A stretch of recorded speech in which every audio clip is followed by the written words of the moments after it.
안녕하세요. 한동안 의사입니다. 오늘은 지긋지긋한 두드러기에 대한 이야기를 해보겠습니다.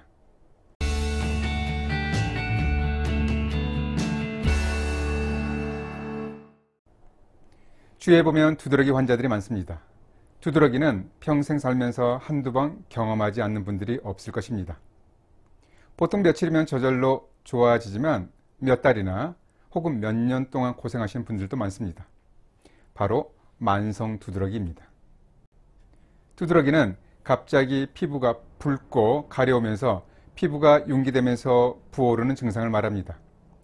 두드러기의 특징은 한번 올라오면 별다른 치료를 하지 않아도 24시간을 넘기지 않고 사라집니다.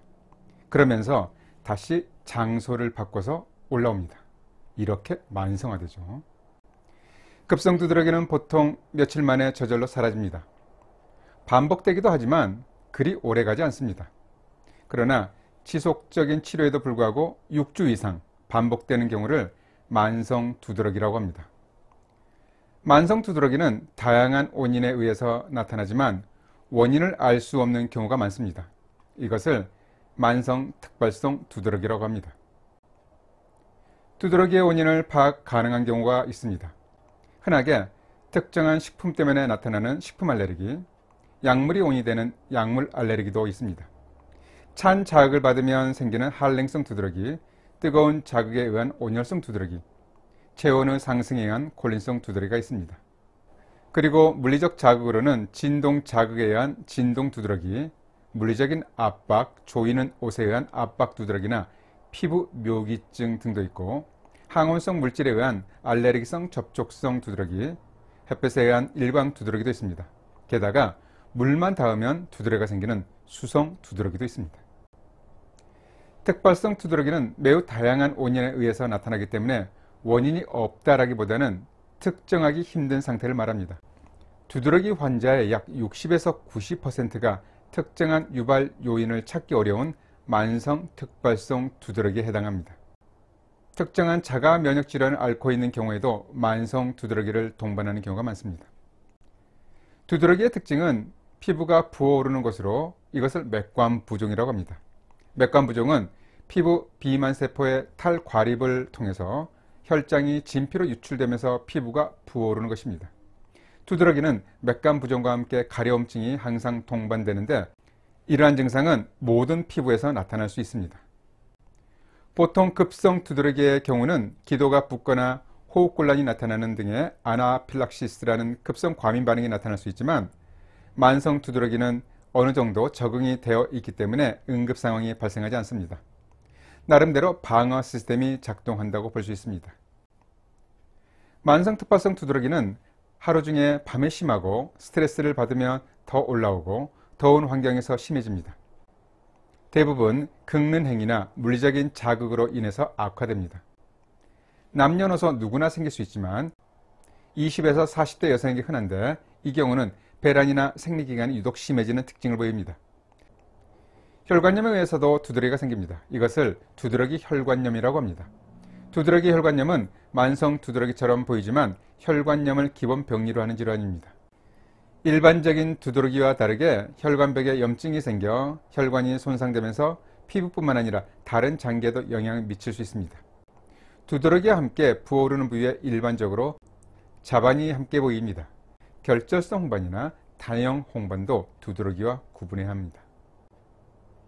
양방에서 두드러기는 일반적으로 항히스타민제를 처방합니다. 그러나 두드러기가 히스타민 이외에도 혈소판 활성화인자, 사이토카인, 프로스타글란딘, 뉴코티리엔 등의 다양한 염증 물질 때문에 발현될 수 있기 때문에 항히스타민제에 반응하지 않는 경우도 흔합니다. 따라서 항히스타민제 이외에도 면역 글로불린 조절제를 주사하거나 스테로이드 제제, 항말라리아 제제, 기타 면역 억제제를 처방하기도 합니다.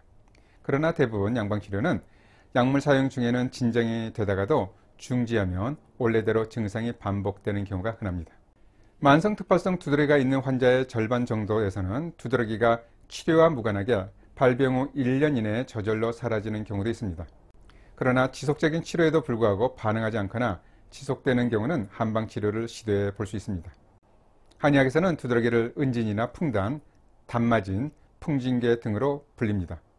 은진은 자기도 모르게 은근히 발진이 나타나기 때문이고, 풍다는 갑자기 붉은 발진이 생겨서 붙여진 이름이고, 풍진괴는 특히 맥관 부종을 말합니다. 두드러기 발진은 양증과 음증으로 구분할 수 있습니다. 양증은 두드러기 모양이 붉고 선명한 꽃무늬 모양이면서 빠르게 번지는 맥관 부종을 동반하는 경우이고, 음증은 창백한 모양의 맥관 부종이 서서히 올라오고 마치 모기 물린 모양이나 콩 모양으로 나타났다가 서서히 합쳐지면서 편상을 이룹니다. 양증은 피부에 선명한 열꽃과 같은 발진이 빠르게 번지고 열감 심하게 느껴지면서 더워지면 심해지고, 음증은 창백한 맥관 부종과 함께 열감은 없습니다. 한방치료가 효과가 보이는 경우는 기복을 보이면서 덜 올라오고 빨리 사라지는 것을 반복하면서 점차 호전됩니다. 최소 3개월 이상 치료를 하는데 두드러기 발진이 최소 2주 이상 올라오지 않을 때까지 한약을 투약하고 이후 투약을 중지해도 올라오지 않는다면 치료가 긍정적으로 이루어졌다고 볼 수 있습니다. 이 과정은 체질 개선이 목표가 됩니다.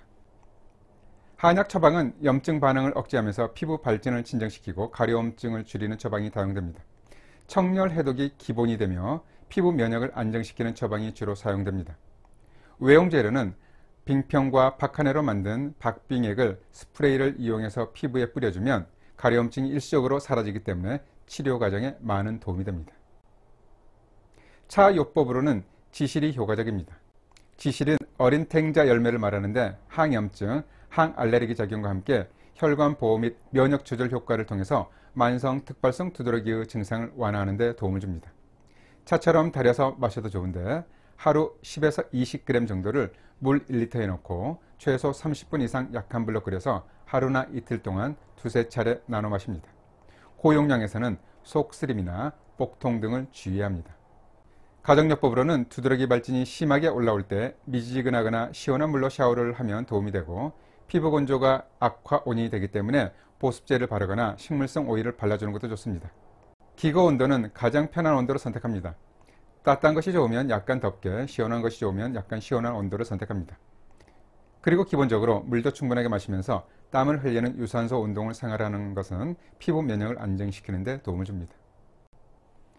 두드러기는 난치성 피부질환입니다. 양방에서는 두드러기의 치료 방법이 없다고 하지만 한방치료로 개선이 가능합니다. 두드러기는 불치병이 아닙니다. 완치도 가능한 질환입니다. 오랫동안 두드러기로 고생하고 있다면 한방치료에 희망을 갖기 바랍니다. 잘 들어보셨죠? 그럼 지긋지긋한 두드러기로부터 해방되시기 바랍니다. 감사합니다.